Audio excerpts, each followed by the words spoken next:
Hello everyone, welcome back to knowledge for future study channel. इस video में हम भारत का भूगोल इससे संबंधित इम्पोर्टेंट फैक्ट डिस्कस करेंगे। अगर आप चैनल पर नए हो तो चैनल को सब्सक्राइब जरूर कर दें, वीडियो को लाइक और शेयर जरूर करें। सबसे पहले हम डिस्कस करेंगे भारत कौन से गोलार्ध में स्थित है। तो भारत उत्तरी गोलार्ध में स्थित है और इसका जो उत्तरी अक्षांश है वो है 8 डिग्री 4 मिनट से 37 डिग्री 6 मिनट। और यदि बात की जाए पूर्वी देशांतर की, तो भारत का जो पूर्वी देशांतर है वो है 68 डिग्री 7 मिनट से लेकर 97 डिग्री 25 मिनट तक। ठीक है, ये आपको याद होना चाहिए।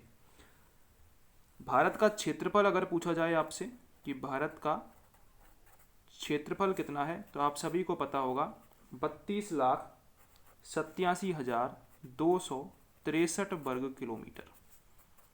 कितना है भारत का क्षेत्रफल? 32,87,263 वर्ग किलोमीटर। क्षेत्रफल की दृष्टि से जो भारत का स्थान है वो 7वां स्थान है विश्व में। क्षेत्रफल की दृष्टि से भारत का 7वां स्थान है विश्व में। ठीक है। और अगर जनसंख्या की दृष्टिकोण से बात की जाए, अगर जनसंख्या के दृष्टिकोण से बात की जाए तो कौन सा स्थान है भारत का? जनसंख्या की दृष्टि से सेकंड स्थान है भारत का। प्रथम स्थान चीन का है और सेकंड स्थान भारत का है जनसंख्या की दृष्टि से। ठीक है। क्षेत्रफल की दृष्टि से भारत के 6 बड़े देश कौन से हैं? अगर बात की जाए क्षेत्रफल की, तो कौन कौन से देश हैं भारत से बड़े, जिनमें पहला नाम आता है, सबसे बड़ा आपको पता होगा, सबसे बड़ा देश है क्षेत्रफल की दृष्टि से रूस। ठीक है। रूस के बाद सेकंड नंबर पर जो आता है वो आता है कनाडा। सेकंड नंबर पर कनाडा। कनाडा के बाद थर्ड नंबर पर आता है चीन। चीन के बाद आता है यूएसए, संयुक्त राज्य अमेरिका। उसके बाद आता है ब्राज़ील और ब्राज़ील के बाद आता है ऑस्ट्रेलिया और ऑस्ट्रेलिया के बाद आता है भारत। ठीक है। तो ऐसे करके ये 7 आते हैं, रूस, फिर कनाडा, चीन, यूएसए, ब्राज़ील, ऑस्ट्रेलिया और भारत। क्षेत्रफल की दृष्टि से ये 7 आते हैं। अगर 8वां भारत के बाद बात की जाए तो भारत के बाद एक और देश दक्षिण अमेरिका का वो आता है अर्जेंटीना। ठीक है, ये आपको याद होना चाहिए। अब बात करते हैं भारत का क्षेत्रफल विश्व के क्षेत्रफल का कितना है। भारत का क्षेत्रफल विश्व के क्षेत्रफल का 2.42% है। 2.42% है भारत का क्षेत्रफल विश्व के क्षेत्रफल का। ठीक है। अगर जनसंख्या की बात की जाए तो 2011 की जो जनगणना है उसके अनुसार 17.5% जनसंख्या निवास करती है भारत में विश्व की। भारत में विश्व की 17.5% जनसंख्या निवास करती है। ठीक है, ये आपको याद होना चाहिए। अगर बात की जाए, जैसे क्षेत्रफल की हम बात करी, ऐसे ही अगर जनसंख्या की दृष्टि से बात की जाए, ऐसे ही अगर जनसंख्या की दृष्टि से बात की जाए कौन कौन से देश बड़े हैं, तो उनका क्रम क्या होगा। सबसे पहले नंबर पर जनसंख्या आती है चीन की। ठीक है। उसके बाद दूसरे नंबर पर किसकी आती है? भारत की। तीसरी है यूएसए की। ठीक है। चौथे नंबर पर आती है इंडोनेशिया। इंडोनेशिया सबसे ज़्यादा मुस्लिम पॉपुलेशन वाला देश है, ये भी आपको याद रखना है। इसके बाद आती है ब्राज़ील। ठीक है, ब्राज़ील। ब्राज़ील के बाद जो जनसंख्या है वो आती है पाकिस्तान की। पाकिस्तान के बाद नंबर आता है बांग्लादेश का और बांग्लादेश के बाद आता है रूस का नंबर। ठीक है, तो ये आप याद रख सकते हो, चीन, Bharat, USA, Indonesia, Brazil, Pakistan, Bangladesh और रूस। अब एक चीज़ आपको याद रखनी है, भारत का अगर हम उत्तर से दक्षिण में विस्तार देखें, उत्तर से नॉर्थ से साउथ में अगर विस्तार देखें, नॉर्थ साउथ, तो वो कितना होता है भारत का नॉर्थ साउथ विस्तार? वो होता है 3214 किलोमीटर। याद रखना है डाटा आपको, 3214 किलोमीटर नॉर्थ साउथ विस्तार की अगर हम बात करें तो। अगर हम भारत के ईस्ट और वेस्ट की बात करें तो वो नॉर्थ साउथ विस्तार से कम है। आपको मैप पे दिख जाता होगा कि नॉर्थ साउथ जो विस्तार है वो ज़्यादा है, 3214 किलोमीटर। अगर ईस्ट और वेस्ट की बात करें तो वो है 2933 किलोमीटर। ठीक है, ये दोनों डाटा आपको याद रखना है, 2933 किलोमीटर, 2914 किलोमीटर। अब बात करते हैं भारत की टोटल सीमा की। भारत की टोटल सीमा की देखो 3 टाइप की सीमा आपको याद रखनी है। सबसे पहले बात अगर की जाए स्थलीय सीमा की, बात किसकी की जाए, स्थलीय सीमा की, तो भारत की जो स्थलीय सीमा है कितनी है आपको पता हो तो 15,200 वर्ग किलोमीटर। ठीक है, अगर बात की जाए तटीय सीमा की, भारत की तटीय सीमा, तो वो है 6100 किलोमीटर, 6100 किलोमीटर। लेकिन यदि तटीय में हम जोड़ दें किसको, अंडमान निकोबार प्लस लक्षद्वीप, इन दोनों को अगर जोड़ दें तो तटीय सीमा हो जाएगी, वो हो जाएगी 7516 प्लस 5.5 किलोमीटर।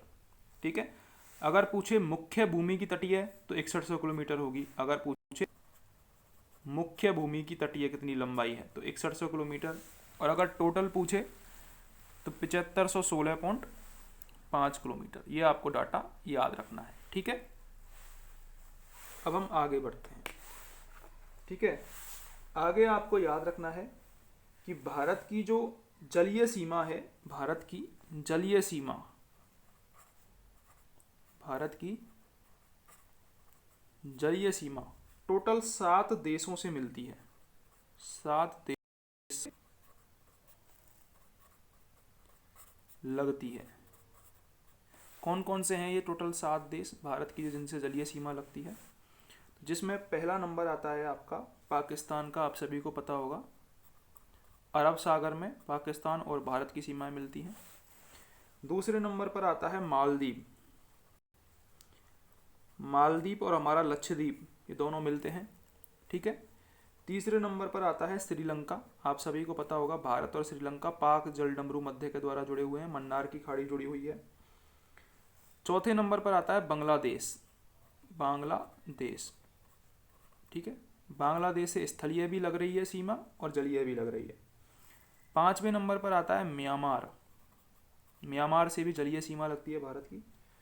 छठवें नंबर पर आता है थाईलैंड, थाईलैंड। और सातवें नंबर पर आता है इंडोनेशिया, सातवें नंबर पर कौन सा आता है, इंडोनेशिया। 7 देश हैं जिनसे भारत की जलीय सीमा लगती है, ये आपको याद रखने हैं। ठीक है,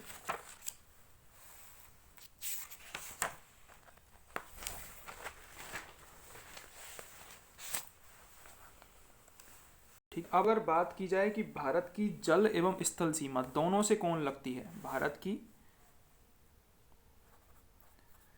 जल व स्थल, जल व स्थल सीमा दोनों किन देशों से लगती है, तो जल और स्थल सीमा भारत की लगती है बांग्लादेश, म्यांमार और पाकिस्तान से। बांग्लादेश से जल सीमा भी लगती है और स्थल सीमा भी लगती है। ऐसे ही पाकिस्तान से जल सीमा भी लगती है और स्थल सीमा भी लगती है। ऐसे ही म्यांमार से जल सीमा भी लगती है और स्थल सीमा भी लगती है। ठीक है, अब भारत की मुख्य भूमि के बारे में कुछ बात करते हैं। अगर आपसे पूछे क्वेश्चन में कि भारत का दक्षिण बिंदु कौन सा है, भारत का दक्षिण बिंदु कौन सा है, तो भारत का जो दक्षिण बिंदु है वो है इंदिरा पॉइंट। कौन सा है, Indira point, Indira point. Indira point है कहाँ पर, इंदिरा पॉइंट है निकोबार द्वीप समूह में, निकोबार में है इंदिरा पॉइंट। ठीक है, ये आपको याद रखना है, भारत का दक्षिण बिंदु है इंदिरा पॉइंट। ये जो इंदिरा पॉइंट है इसको पहले किस नाम, पिग्मिलियन पॉइंट के नाम से जानते थे, पिग्मिलियन पॉइंट के नाम से इसे जानते थे, अब इसे नाम कर दिया गया है इंदिरा पॉइंट। ये जो इंदिरा पॉइंट है इसकी भूमध्य रेखा से दूरी भी पूछ सकते हैं आपसे, तो भूमध्य रेखा से इसकी 876 किलोमीटर, ये आपको याद रखना है, 876 किलोमीटर दूरी है। अब अगर आपसे पूछे दक्षिण बिंदु तो हो गया, अगर आपसे पूछ ले उत्तरी बिंदु कौन सा है, उत्तरी बिंदु कौन सा, दक्षिण बिंदु हो गया इंदिरा पॉइंट। अगर उत्तरी बिंदु पूछे तो भी आपको नाम तो सेम ही याद रखना है, और नाम क्या हो जाएगा, इंदिरा कौल, इंदिरा कौल, ये हो जाएगा उत्तरी बिंदु। तो दोनों आपको याद रखने हैं, इंदिरा पॉइंट और इंदिरा कौल। इंदिरा कौल कहाँ पर है, जम्मू एंड कश्मीर में है, जम्मू कश्मीर में है इंदिरा पॉइंट। अब बात की जाए पश्चिमी बिंदु की, देखो उत्तरी हो गया, दक्षिणी हो गया, अगर बात की जाए पश्चिमी बिंदु की, तो पश्चिमी बिंदु है भारत का, वो है सर क्रीक। क्या नाम है, सर क्रीक। और सर क्रीक आपको पता होगा कहाँ पर होगा, गुजरात में, क्योंकि सबसे पश्चिम में गुजरात राज्य है। अगर बात की जाए हमारे से पूर्वी बिंदु की, तो पूर्वी बिंदु कौन सा होगा, पूर्वी बिंदु होगा हमारा बालांगू, अरुणाचल प्रदेश में। क्या नाम है पूर्वी बिंदु का, बालांगू। ये कहाँ पर है, अरुणाचल प्रदेश में। ठीक है, तो ये आपको याद रखने हैं। दक्षिण बिंदु इंदिरा पॉइंट, निकोबार द्वीप समूह में, इसे पहले पिग्मलियन पॉइंट भी कहते थे, भूमध्य रेखा से 876 किलोमीटर दूर है। उत्तरी बिंदु है इंदिरा कौल, जम्मू कश्मीर में। पश्चिमी बिंदु है सर क्रीक, गुजरात में। पूर्वी बिंदु है बालांगू, अरुणाचल प्रदेश में। ये आपको याद रखना है। ठीक है, अब देखो कुछ पॉइंट और हैं जो कि आपको याद रखने हैं, एग्जाम में उनसे पूछा जाता है संबंधित क्वेश्चन। अगर आपसे पूछ ले कोलाबा पॉइंट कहाँ पर है, कोलाबा पॉइंट। अगर पॉइंट कीली मेरे कहाँ पर है, पॉइंट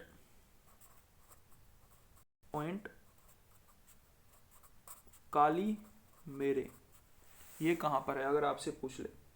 और अगर आपसे पूछ ले पॉइंट पेड्रो कहाँ पर है,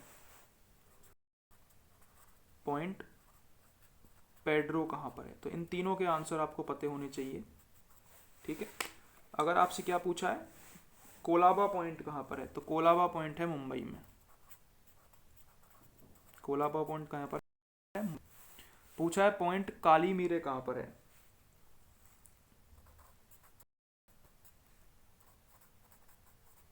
पॉइंट काली मीरे तमिलनाडु में है।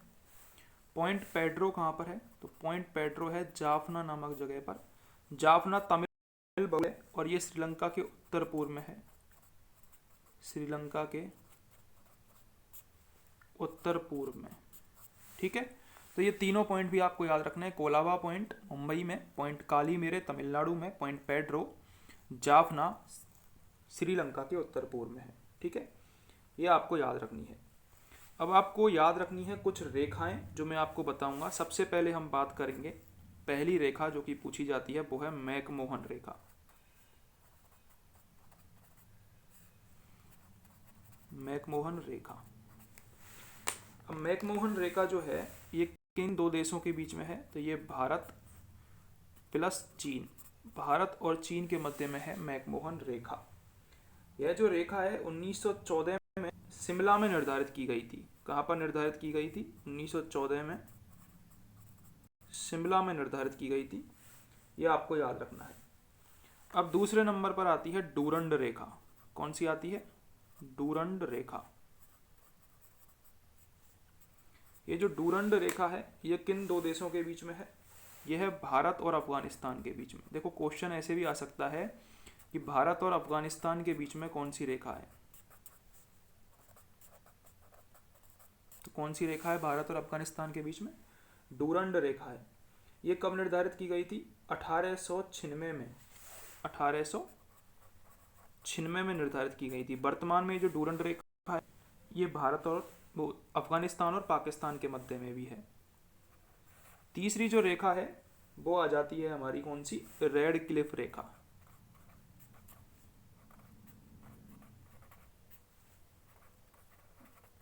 रेड क्लिफ रेखा।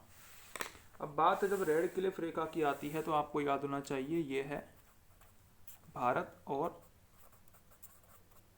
पाकिस्तान, भारत और पाकिस्तान के मध्य में है रेड क्लिफ रेखा।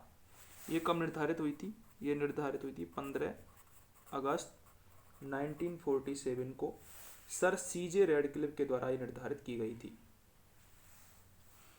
अब चौथा आपको याद रखना है पाक जल संधि। पाक जल संधि, पाक जल संधि किस किस के मध्य में है? पाक जल संधि है भारत और श्रीलंका के मध्य में। भारत प्लस श्रीलंका दोनों पाक जल संधि के द्वारा जुड़े हुए हैं, ठीक है। और पाक जल संधि और मन्नार की खाड़ी से भी भारत और श्रीलंका जुड़े हुए हैं। मन्नार की खाड़ी, ठीक है, दोनों आपको याद रखने हैं। इससे भारत और श्रीलंका जुड़े हुए हैं। श्रीलंका के बाद भारत का दूसरा निकटतम समुद्री पड़ोसी देश इंडोनेशिया है और निकोबार द्वीप समूह के अंतिम द्वीप निकोबार के दक्षिण में स्थित है ये। अब एक चीज आपको ये याद रखनी है, इंपॉर्टेंट पॉइंट है, इंपॉर्टेंट क्वेश्चन है, ये आपको याद रखना है कि भारत के मध्य से यानी कि भारत की जो मानक समय रेखा है वो आपको याद रखनी है। मानक समय रेखा कौन सी है? भारत की मानक समय रेखा 82 डिग्री, ये भारत की मानक समय रेखा है। 82 डिग्री पूर्वी देशांतर, ठीक है। ये गुजरती कहाँ सी है? ये गुजरती है इलाहाबाद के निकट, मिर्जापुर से। मिर्जापुर तो आपने खूब नाम सुना। तो इलाहाबाद के निकट मिर्जापुर से ये गुजरती है 82 डिग्री रेखा। ये ग्रीनविच समय से, जो अपना जो पृथ्वी का जो टाइम है ग्रीनविच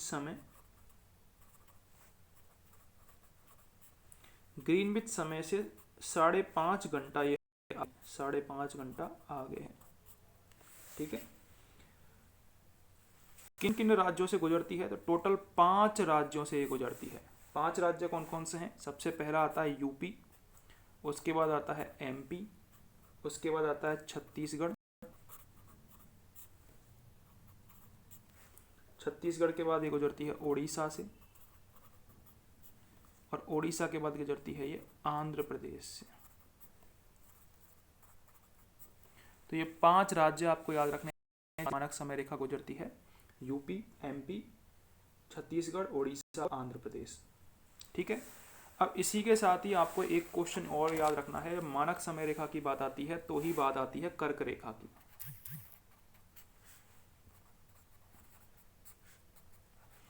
कर्क रेखा भारत के 8 राज्यों से गुजरती है, ठीक है। 8 राज्यों से कर्क रेखा गुजरती है भारत के।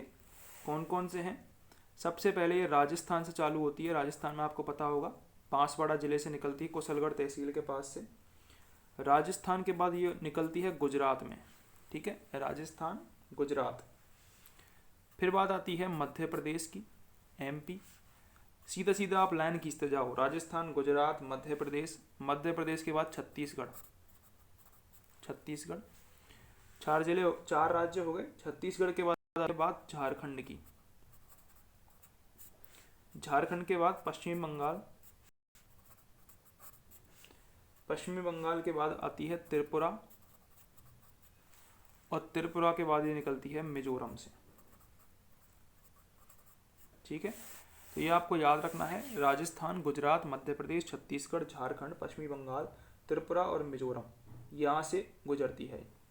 अगर बात की जाए पृथ्वी की चुंबकीय विषुवत रेखा, ये दक्षिण भारत में त्रिवेंद्रम से गुजरती है।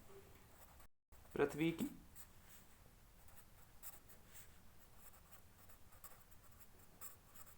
चुंबकीय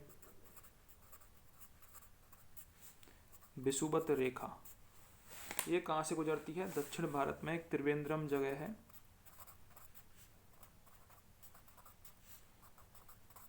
त्रिवेंद्रम से गुजरती है, ठीक है। पृथ्वी की चुंबकीय विषुवत रेखा, ये आपको याद रखने हैं। इंपॉर्टेंट पॉइंट्स थे जो कि मैंने डिस्कस किए थे आपसे। अगर आपको हेल्पफुल लगे हो चैनल को सब्सक्राइब जरूर कर दें, वीडियो को लाइक और शेयर जरूर करें।